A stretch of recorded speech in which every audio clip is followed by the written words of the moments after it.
ராதே கிருஷ்ணா, வணக்கம். நான் உங்கள் சிகியம்மா பேசுகிறேன். இன்றைக்கி தேவி பாகவதத்தில் சுடலை காவல் பற்றி பார்க்க போகிறோம். நேற்று என்ன பார்த்தோன்னு ஞாபகம் இருக்கா? ஹரிச்சந்திரன் விஸ்வாமித்திரருக்கு கொடுக்க வேண்டிய தட்சணைக்காக தன்னுடைய மகனையும் மனைவியும் விற்றுட்டாங்க. அதுக்கப்புறமேட்டு காசு பத்தலை அப்படிங்கிறதுனால தன்னையவே விற்க ஆரம்பிச்சிட்டாரு. அப்போன்னு பார்த்தா ஒரு சுடலை புலியன், அதாவது யமதர்மராஜாவே ஒரு சுடலை புலியன் வேஷத்தில் நான் உன்னை விலைக்கு வாங்கிக்கிறேன்னு சொன்னதும் ஹரிச்சந்திரனுக்கு மனசே ஒத்துக்கலை. அப்போன்னு பார்த்து விஸ்வாமித்திரர் எனக்கு கொடுக்க வேண்டிய காசை கொடு அப்படின்னதுமே, நான் உங்களுக்கு வேணால் அடிமையாக இருக்கேன், எனக்கு இந்த புலையனுக்கு அடிமையாக இருக்க விருப்பம் இல்லை அப்படின்னதுமே, உடனே விஸ்வாமித்திரர் சரி நானே உன்னை அடிமையாக வாங்கிக்கிறேன் அப்படின்னு சொல்லிட்டு அவனுக்கு பொன் பொருள் எல்லாத்தையும் கொடுத்துட்டு மறுபடியும் அந்த புலையன்கிட்டயே இந்தாப்பா நான் இவனை உனக்கு விற்றுட்டேன், நீ எனக்கு செல்வத்தை கொடு அப்படின்னு சொல்லி வாங்கிக்கிட்டு போயிட்டாராம். இதுக்கு மேலே உனக்கு எல்லா இதுவும் தீர்ந்துருச்சு, இன்று முதல் நீ அந்த சண்டால என்ன சொல்கிறானோ அதை செய்ய அப்படின்னு சொல்லிட்டு விஸ்வாமித்திரர் போயிட்டாராம். விஸ்வாமித்திரர் போன பிறகு ஹரிச்சந்திர மன்னனை அந்த சுடலை புலையன் உற்சாக சுறுசுறுப்போடு என்கிட்ட இருந்து விருப்பம் இல்லாமல் பொய்யனாக ஓடி போகலாம் அப்படின்னு பார்த்தியா, என்ன சொல்கிறாய் அப்படின்னு சொல்லிட்டு இடித்துரைத்து அரசனை தன் கைத்தடியால் அடித்தாங்களாம். ஹரிச்சந்திரனும் மனம் கலங்கி செயலற்று நின்றானாம். அவனை சுடலை புலையன் தன்னோட இடத்துக்கு அழைச்சிக்கிட்டு போய் அவனது கை கால்களில் விலங்குகளால் பூட்டி ஒரு சிறைச்சாலையில் அடைச்சிட்டு நிம்மதியாக உறங்கிறதுக்காக போயிட்டானாம். அன்னையிலேருந்து 4 நாள் வரையிலும் சிறைக்குள்ளாரையே ஹரிச்சந்திரன் அன்னமும் தண்ணீரும் இல்லாமல் தவிச்சானாம்.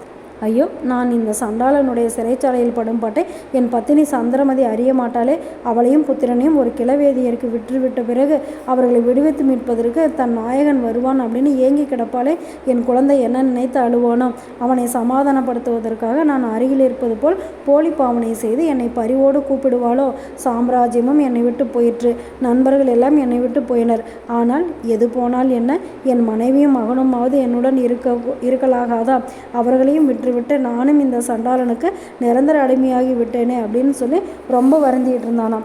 5வது நாள் சண்டாளன் சிறைக்கு ஹரிச்சந்திரனோட கை கால்களில் பூட்டப்பட்டிருக்கிற விலங்குகளெல்லாம் அவிழ்த்துட்டு பிறகு பயங்கர கோபத்தோடையும் அதட்டி தலையிலையும் அழுத்தி குட்டி, அடே இனிமேல் நீ மயானத்தில் பிணத்துணியை அவிழ்த்து விடும் வேலைக்கு போன், காவிரிக்கு தென்புறத்தில் ஒரு பெரிய சுடுகாடு இருக்கிறது, அதை நீ ஒழுங்காக காவல் புரிந்து பார்ப்பவர்கள் பயந்து ஓடும்படி இந்த பெரும் தடியை கையில் தூக்கி கொண்டு திரி, இரவும் பகலும் ஓயாமல் இதோ வீரபாகவன் கைத்தடி இருக்கிறது அப்படின்னு சொல்லி அனைவருக்கும் கேட்குற மாதிரி பெரும் கூச்சலிட்டுக்கிட்டே இருக்கணும், இனி இங்கே நிற்காத, ஓடு ஓடு அப்படின்னு சொல்லி துரத்தினானாம்.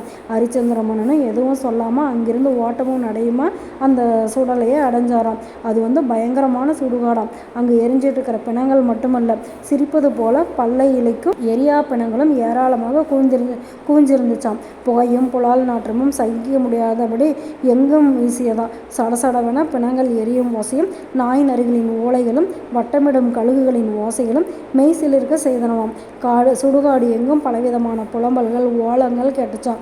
எரிகின்ற பிணங்களின் இறைச்சியிலிருந்து சடசடவென்று ஒலிகளும் சர் சர் என்ற ஓசையும் பிணக்கொழுப்புகளின் சொய் என்ற ஓசையும் காதில் குடஞ்சுதான். இத்தகைய சுடுகாட்டை பார்த்ததும் ஹரிச்சந்திரனோட மனம் அதிர்ந்து தன் நிலையை குறித்து வருந்தினானாம். தனது மனைவியையும் மகனையும் எண்ணி துக்கப்பட்டானாம். பிறகு சண்டாளன் இட்ட ஏவர் பணியை மேற்கொள்ள முனைந்தான். தன் உடம்பில் உள்ள அழுக்காடையை கண்டு தொழிலுக்கேற்ற ஆடை அமைந்ததே அப்படின்னு மனம் நொந்து சிரிச்சானான். அவன் வேலையை மேற்கொண்ட பிறகு சுடுகாட்டுக்கு எத்தனை பிணங்கள் வந்தனவோ அப்படின்னு சொல்லி ஓடி போய் சுடுகாடு எல்லை பூராவும் சுற்றி பார்த்தானாம். எத்தனை பிணங்கள் என்று கணக்கிட்டும் அவற்றிற்கு வசூலுக்கு வேண்டிய பணம் இவ்வளவு அப்படின்னும் கணக்கிட்டானாம். பரிசோதிக்க வேண்டிய பிணங்களை எல்லாம் தன்னுடைய கைகளாலேயே தடவி ஆராய்ந்தும் கைத்தடியால் தட்டி பார்த்தும் மயான காவல் வேலை செய்தானாம். இவ்விதமாக வெறும் கந்தை துணியையே இடுப்பில் கட்டி கொண்டு அழுக்கடைந்த உடலிலே பிணங்களின் மாமிச நாற்றமும் வீச சண்டாள தோற்றத்தோடு சுடுகாட்டிலே திரிந்து பிணங்களுக்கு போடப்படும் வாய்க்கரிசியை தனக்கு ஆகாரமாக கொண்டு இரவும் பகலும் தூக்கமே இல்லாமல் துக்கத்தோடு ஓராண்டு காலம் மயானத்தையே வாசஸ்தலமாக கொண்டு காவல் புரிஞ்சிட்டு வந்தானாம். நாளைக்கு என்ன நடக்க போகுது அப்படின்னு சொல்லி பார்க்கலாமா? Okay, bye. ராதே கிருஷ்ணா.